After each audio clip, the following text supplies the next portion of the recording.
Hello everyone, c'est moi et d'abord je veux vraiment m'excuser pour ceux qui me suivent de manière régulière. Vous avez constaté que je n'avais rien posté dimanche. C'est vrai qu'avec tous les gens un petit peu invités à rester chez eux, les connexions internet sont pas aussi rapides et j'ai eu quelques problèmes qui malheureusement m'ont fait prendre du retard. Alors du coup, je vais plus dire quand je poste, je vais essayer de poster le plus souvent possible, histoire de vous divertir le plus souvent possible.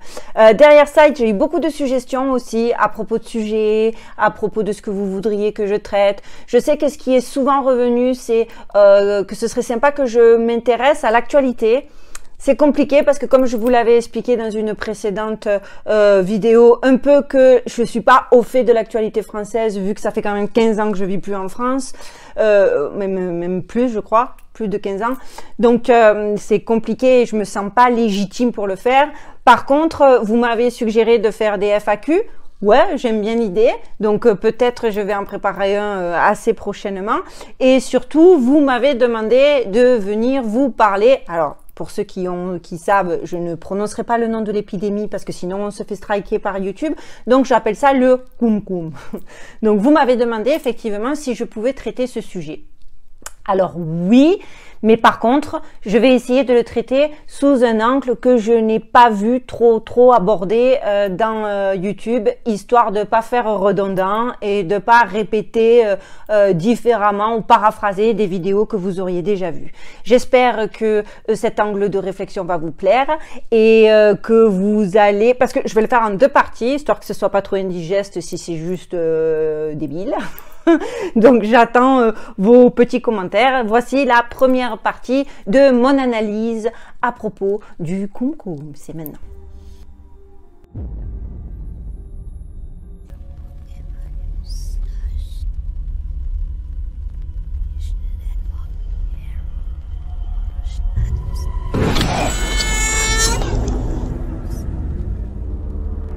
Alors c'est vrai, alors que tout le monde se renvoie la responsabilité du koum-koum, c'est les Chinois, non, les Américains, et là récemment j'ai entendu peut-être la France, je suis tombée sur une théorie intéressante, en tout cas on va dire sur un chemin de réflexion qui sort un petit peu de l'ordinaire et que j'ai eu envie de vous soumettre, parce que moi, j'avoue, ça m'a pas déplu. Alors, avez-vous, ça va être simple, avez-vous déjà entendu parler des secrets de Fatima ? Oui, non. Portugal, 13 octobre 1917. Alors que la journée est superbe, ensoleillée, le temps dégagé, le ciel s'assombrit doucement et devient carrément inquiétant. 3 enfants vont affirmer que la Vierge Marie leur est apparue et qu'elle leur a transmis un message venant de Dieu. 3 enfants, la Vierge Marie, un message venant de Dieu, c'est les 3 secrets de Fatima. Je sais pas, moi les 3 secrets de Fatima, ça m'a toujours laissé un petit peu perplexe par rapport à la révélation du dernier. Je sais pas si vous vous en souvenez. Si vous ne savez pas de quoi je parle, je vous mettrai un petit lien dans la description. Mais bon, en tout cas, les enfants apprirent à la population que Dieu était tellement en colère après l'humanité qu'il allait leur infliger un châtiment. Étrangement, moins de 1 an plus tard, plus de 50 millions de personnes meurent victimes de la plus grande vague peste de l'histoire. Cette pandémie espagnole aurait-elle un lien avec cette prophétie de Fatima? Sachant que de surcroît, ce jour-là, le jour où le ciel s'est assombri, plus de 100 000 témoignages ont été répertoriés où les gens affirmaient avoir vu le soleil se transformer en espèce de disque opaque et qu'il tournait à toute vitesse sur lui-même. Les maladies, clairement, sont plus meurtrières que toutes les guerres combinées. Et il faut savoir que dans l'Antiquité, lorsque quelque chose se passait, les scientifiques cherchaient systématiquement les réponses dans les étoiles. Vous allez me dire, évidemment, le plus simple en ces temps reculés était d'imaginer que la maladie venait du ciel et qu'elle avait été déversée par un dieu vengeur. C'est vrai, on le voit même dans la mythologie que chaque fléau advienne car les dieux sont fâchés contre les hommes. Chez les Égyptiens d'ailleurs, le dieu de la maladie s'appelle Seth et les Hittites, il était surnommé Ira. Et pour tous ces peuples, les maladies étaient considérées comme une manifestation surnaturelle. Donc je sais qu'on va dire c'était archaïque, blablabla. Bon, archaïque moyen parce que si vous êtes un petit peu cultivé, les Hittites et les Égyptiens étaient quand même des peuples extrêmement avancés et avec des connaissances, que ce soit astronomiques ou autres, qu'aujourd'hui encore nous n'arrivons pas à expliquer. Donc on peut pas d'un côté se dire mon Dieu, ce peuple était incroyable, et de l'autre oui, c'était des abrutis et chaque fois qu'il y avait un problème, ils accusaient les dieux. Moi, je dis que, en tout cas, ça prête à questionnement. De même, même les Chinois, et là, ils sont carrément allés plus loin dans leur démarche. Et là, au vu de ce qui se passe de nos jours, ça devient intéressant. Eux, ils se sont carrément mis à noter méticuleusement les dates d'irruption des maladies, ainsi que les phénomènes célestes du moment associés. Et ils ont fait le lien entre des apparitions inhabituelles de type comète, changement d'alignement des planètes ou je ne sais autres, et les maladies. Pareil pour les Mayas, les Incas et les pharaons. Donc, avouons bien que cela fait beaucoup de peuples qui étaient connectés, qui pensaient, que les maladies étaient connectées avec des phénomènes célestes. Et à l'époque, il n'y avait pas Skype. Il n'y a pas WhatsApp, les gars ils communiquaient pas entre eux. Donc ça veut dire que culture différente, horizon différent, mais même explication. Bref. En 430 avant notre ère, Athènes est en guerre. Les batailles font rage. Pourtant, devinez quoi? C'est encore la peste qui va se déclarer à ce moment-là, qui va faire le plus grand nombre de victimes. Les malades n'arrivaient pas à étancher leur soif. Ils devenaient tout rouges avec d'horribles vomissements et des diarrhées abjectes. Certains avaient même les doigts qui tournaient au noir et leur corps était ravagé par la maladie. Je vous passe encore les détails sordides que j'ai pu lire ou que j'ai pu voir. Cette épidémie est-elle une conséquence de la guerre ou a-t-elle été provoquée par autre chose? Le monde civilisé est parti en fumée dès l'irruption de la peste. À travers l'histoire, les épidémies correspondent systématiquement à de fortes périodes de déclin et de chute de nombreux empires. Ça, c'est un fait, d'accord? C'est un fait, coïncidence, si vous voulez. Moi, je ne crois pas aux coïncidences, mais c'est historique, c'est vérifiable, et voilà, c'est comme ça. Aux yeux des Grecs anciens, les épidémies relevaient d'une malédiction divine, encore une fois, la colère des dieux. Au milieu du XVIe siècle, une maladie a pratiquement anéanti la race humaine, la peste justinienne. On ne sait pas exactement avec précision combien de personnes sont mortes, mais clairement un gros pourcentage de la population mondiale y est resté. Tout allait bien dans le meilleur des mondes, et les gens ont commencé à se putréfier sur place sans que l'on ne comprenne ni comment, ni pourquoi, ni par quel miracle, si je peux employer le mot miracle. Comme au Portugal, à l'époque des secrets de Fatima, de nombreux témoignages ont alors fait état de phénomènes inexplicables. Les gens parlaient de boucliers en or rutilant, de navires de bronze, de créatures sans tête, et systématiquement, à chaque fois que les gens témoignaient de ce genre d'apparition, ils tombaient gravement malades. Et encore une fois, d'après les astronomes, l'activité cosmique était anormalement élevée pendant la peste justinienne. Pour preuve, les textes islamiques de l'époque stipulaient très clairement que le ciel s'obscurcissait régulièrement. Pour les plus sceptiques d'entre vous, on a aussi la preuve que le ciel s'obscurcissait de manière inexplicable et trop régulièrement. On a la preuve grâce à la dendrochronologie. Je ne sais pas si vous en aviez entendu parler, moi c'était la première fois. C'est une méthode de datation par l'étude des anneaux de croissance des troncs d'arbres. Et ça indique la quantité de lumière reçue pendant l'été. De 530 à 550 avant notre ère, ce qu'ils appellent les cernes se distinguaient à peine, ce qui montre que le ciel était extrêmement obscur. Ce qui est tout à fait commun avec la chute de comètes et autres météorites. On peut dès lors légitimement se demander si éventuellement les particules de poussière qui assombrissaient le ciel ne contenaient pas des virus ou des bactéries venues d'une autre planète. Oui, ça va peut-être vous apparaître loufoque ou carrément tiré par les cheveux, mais en vérité, au travers de nombreux textes anciens, cette corrélation entre phénomènes célestes et épidémie est envisagée et en tout cas, ils en font état. Alors, bien évidemment, de nos jours, les scientifiques parlent de superstition moyenâgeuse.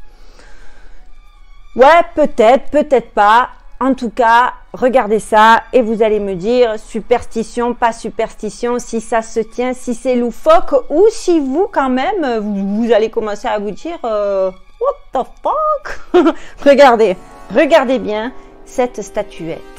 Je sais pas si je vais vous la mettre en gros plan ou sur le côté, vous connaissez comment je procède. En tout cas, regardez cette statuette du 9e siècle en Égypte. En 1897 en Égypte, sur le site de Nagada, des archéologues déterrent d'anciens artefacts vieux de 6000 ans.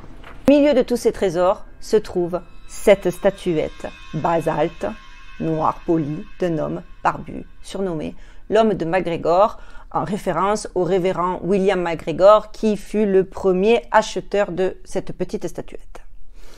Les égyptologues ont appelé cette statuette l'homme barbu parce que si on l'observe de plus près, on se rend compte que ce qu'il porte sur la tête et qui descend sous son menton n'est pas forcément une barbe, mais plutôt une sorte de couvre-chef. Son corps a l'air engoncé dans une sorte de combinaison intégrale parce qu'au niveau de ses poignets, on ne voit pas de manches. Peu importe l'angle d'observation, vous, je ne sais pas ce que vous en pensez, mais moi, clairement, je trouve qu'on dirait un homme en combinaison de protection. Je suis folle? Regardez bien. Je vais essayer de la faire tourner comme ça grâce à mon truc de editing, mais je vous promets rien parce que je suis pas encore super douée quand j'édite mes vidéos. Mais regardez cette statuette. D'autres statuettes du site de Nagada possèdent des barbes pointues mais ne portent pas de capuche. C'est étrange.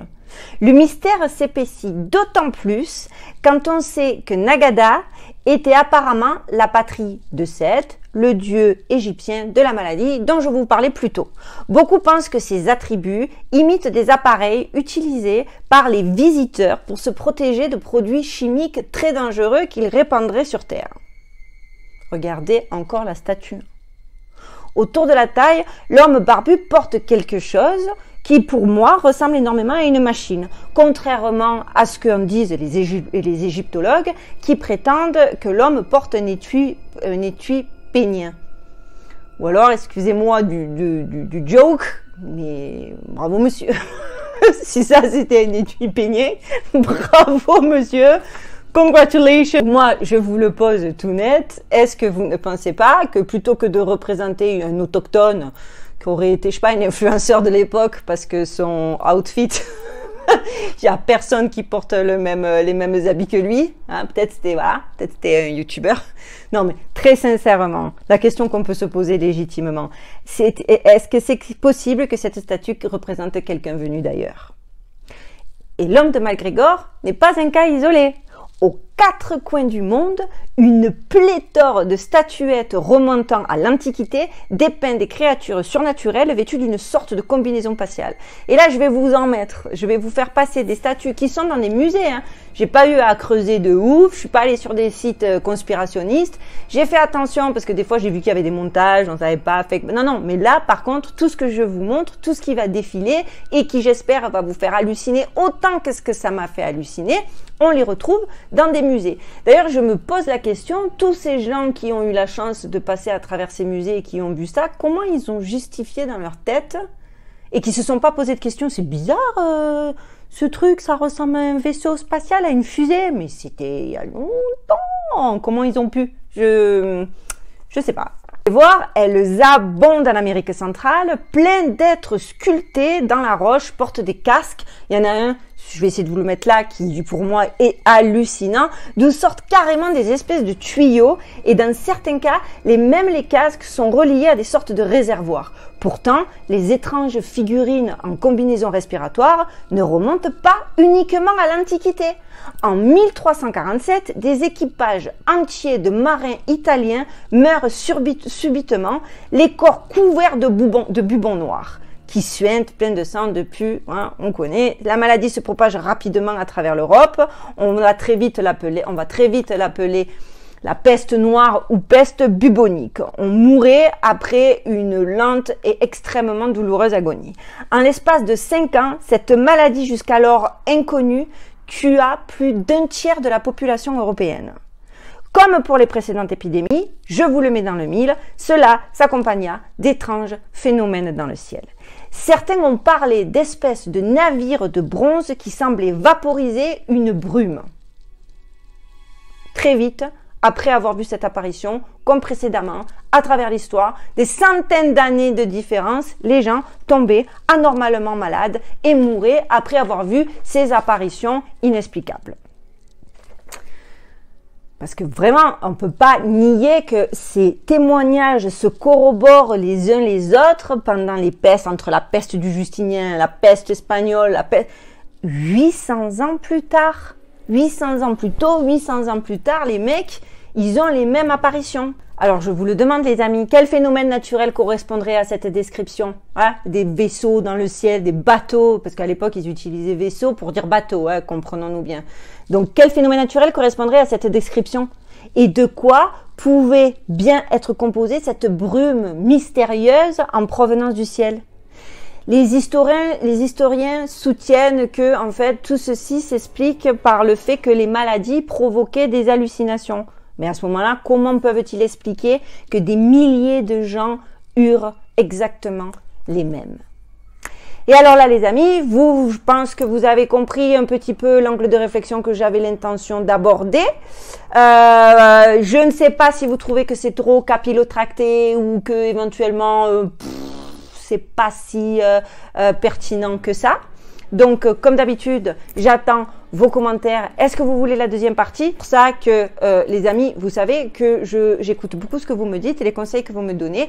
Empressez-vous en commentaire de me dire si je fais la seconde partie ou pas. En tout cas, moi, je trouve que c'est quand même très curieux que notre pandémie, la pandémie de ce siècle, arrive lors de l'année du rat.